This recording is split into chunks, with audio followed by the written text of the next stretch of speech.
दफ्तर में करीब 4 घंटे तक चली लंबी पूछताछ में गौतम कुमार से 30 से ज्यादा तीखे सवाल किए गए, लेकिन ज्यादातर सवालों पर उन्होंने सीधे जवाब देने की बजाय बात घुमाने की कोशिश की। किशनगंज के निलंबित एसडीपीओ गौतम कुमार की मुश्किलें अब तेजी से बढ़ती नजर आ रही है। आर्थिक अपराध इकाई यानी कि ईओयू उनकी गिरफ्तारी की तैयारी में जुट चुकी है और उनके खिलाफ मजबूत सबूत इकट्ठा किए जा रहा है। देखिए, शुक्रवार को ईओयू दफ्तर में करीब 4 घंटे तक चली लंबी पूछताछ में गौतम कुमार से 30 से ज्यादा तीखे सवाल किए गए, लेकिन ज्यादातर सवालों पर उन्होंने सीधे जवाब देने की बजाय बात घुमाने की कोशिश की।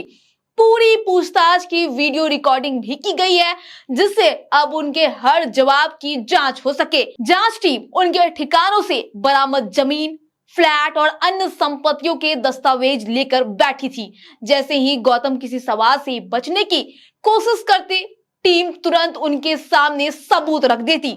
सबसे चौंकाने वाला सवाल था पूर्णिया की महिला मित्र के नाम पर खरीदे गए 7 फ्लैट और 60 लाख के गहनों का पैसा आखिर कहां से आया। इस पर गौतम का जवाब था कि उनके निजी निवेश हो सकते हैं और उनका इससे कोई लेना देना नहीं है। लेकिन जैसे ही महिला के नाम पर खरीदी गई जमीन के कागजात सामने रखे गए, गौतम तुरंत खामोश हो गए। सूत्रों के मुताबिक इस केस में एक और दिलचस्प खुलासा ये है कि एक कथित नौकरानी यानी कि पारो नाम की नौकरानी वो महंगी थार गाड़ी से आती थी काम करने के लिए, जिसने पूरे मामले को और भी संदिग्ध बना दिया है। वहीं ईओयू अब से पूरे नेटवर्क की गहराई से जांच कर रही है और संभावना है कि गौतम कुमार को दोबारा पूछताछ के लिए बुलाया जाएगा। देखिए, आने वाले दिनों में इस मामले में बड़े खुलासे हो सकते हैं। वहीं गौतम को ईओयू कभी भी गिरफ्तार कर जेल भेज सकती है। उन पर डीए यानी कि आय से अधिक संपत्ति का केस दर्ज हो गया है और सरकार ने उन्हें निलंबित भी कर दिया है। इसके बावजूद ईओयू वेट एंड वॉच की स्थिति में है। इसकी मुख्य वजह है कि उनकी अन्य बेनामी संपत्तियों का पूरा विवरण अभी ईओयू को नहीं मिल सका है। अगर ईओयू अभी गिरफ्तार कर लेती है तो उसे 90 दिनों के भीतर चार्जशीट दाखिल करनी होगी। चार्जशीट के लिए सभी पुख्ता सबूत जमा करना आवश्यक है। आइए जानते हैं वो तीखे सवाल जिसने एसडीपीओ को अंदर से हिलाकर रख दिया। जवाब भी नहीं दे पाए, खामोश हो गए। देखिए, सबसे पहला सवाल ईओयू का था कि पूर्णिया की महिला मित्र के नाम पर खरीदे गए 7 फ्लैट और 60 लाख के गहनों का पैसा कहां से आया।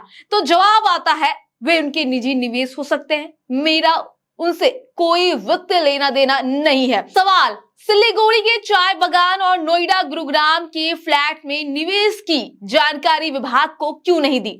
जवाब आता है ये निवेश अभी प्रक्रिया में है या सहयोगियों के नाम पर है, इसलिए रिपोर्ट नहीं की। फिर सवाल पूछा जाता है आपकी कॉल रिकॉर्ड्स में अलग अलग तस्करों से जुड़े लोगों से लगातार बातचीत के मायने हैं। वहीं फिर जवाब आता है एक पुलिस अधिकारी के रूप में सूचना तंत्र से बात करना सामान्य प्रक्रिया है। फिर सवाल पूछा जाता है आपके ड्राइवर का संबंध शराब माफिया से है, क्या आपकी मिली भगत से अवैध कारोबार चलता था। तो जवाब आता है ड्राइवर की निजी संबंधों की जानकारी मुझे नहीं है। फिर ईओयू के द्वारा सवाल पूछा जाता है कि 26 फ्लैट के दस्तावेज आपके सरकारी आवास से क्यों बरामद हुए। तो एसडीपीओ का जवाब आता है वे कागजात केवल देखरेख या कानूनी सलाह के लिए मेरे पास रखे हुए थे। फिर सवाल पूछा जाता है कि आपकी पत्नी टीचर है, उनके नाम पर आय से अधिक गुना अधिक संपत्ति कैसे अर्जित हुई। तो जवाब आता है उन्होंने ट्यूशन और अन्य वैध स्रोतों से बचत की है। सवाल पूछा जाता है कि नेपाल और बिहार बंगाल में आपकी संपत्तियों की जो सूचना मिली है उस पर आपका क्या कहना है।